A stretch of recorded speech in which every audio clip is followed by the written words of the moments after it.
Imagine Harlem at nearly 2 in the morning. The plates are still warm, the coffee has just been served, and one of the most feared men in New York is sitting like he has 1,000 more nights ahead of him. Then, in a single instant, the room changes. Ellsworth Bumpy Johnson clutches his chest, collapses at Wells' restaurant, and the man who had spent decades standing between Harlem and chaos is suddenly gone. No warning, no long goodbye, no dramatic last stand in the street. Just silence. And with that silence, Harlem's power map begins to crack. Because Bumpy Johnson was never just another gangster. He was the kind of man whose name carried two completely different meanings depending on who was saying it. To some, he was a ruthless underworld boss, a man tied to gambling, narcotics, violence, and fear. To others in Harlem, he was something far more complicated. A provider, a protector, a man who handed out money, helped struggling black families, and refused to bow his head in a city built on power, race, and intimidation. That contradiction is exactly what made him dangerous. And it is exactly why the day he died mattered so much more than the death of one crime figure. Because when Bumpy died, an entire system died with him. To understand why, you have to understand what Bumpy really was. He wasn't just muscle. He wasn't just a neighborhood legend. He was a bridge, a connector. The man standing between Harlem's black underground economy and the larger mafia structure controlling so much of organized crime in New York. Years earlier, after bloody conflict over Harlem's rackets, Bumpy emerged as the local power who could operate inside a white-controlled criminal world without ever becoming anyone's puppet. He had fought, negotiated, survived prison, survived enemies, and built a reputation so heavy that even people who hated him still respected the fact that he could not be easily replaced. That kind of power is rare. And it's even rarer in a place like Harlem in the 1960s, where politics, race, policing, street money, and community influence were all colliding at once.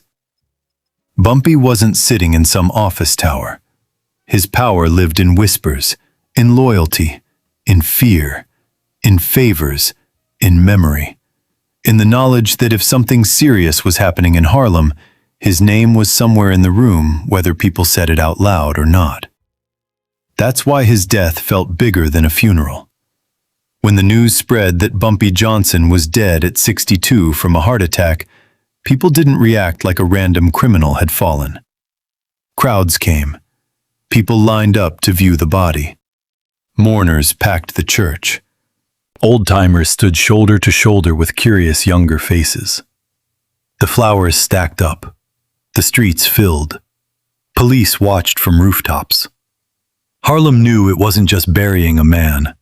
It was watching the last chapter of an older order close in real time.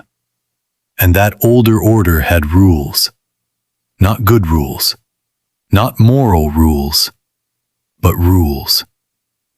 Bumpy came from a generation of street power where control mattered more than chaos. Violence existed, absolutely. Brutality existed.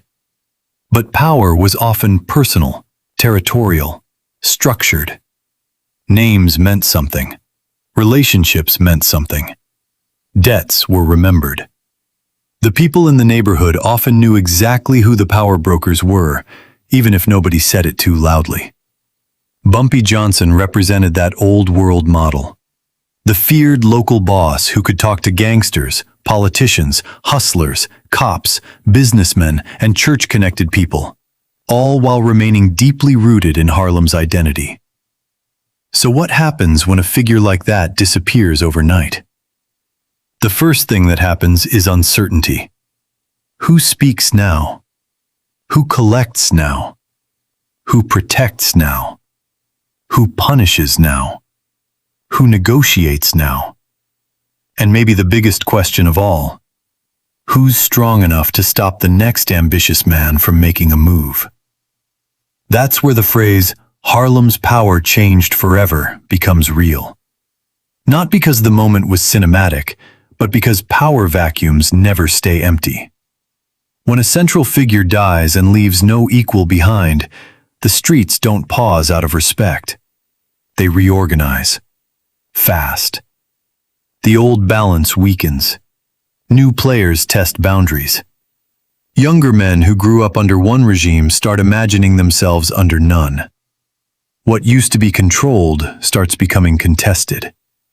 And that is exactly what made Bumpy's death such a historic turning point. Even people describing him after his death couldn't agree on who he really was.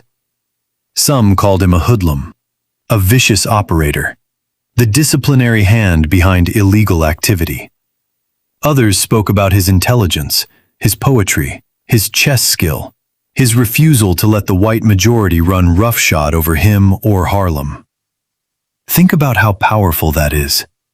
A man so feared that he was called wicked, yet so influential that even in death, people were still trying to explain him, defend him, condemn him, and claim him.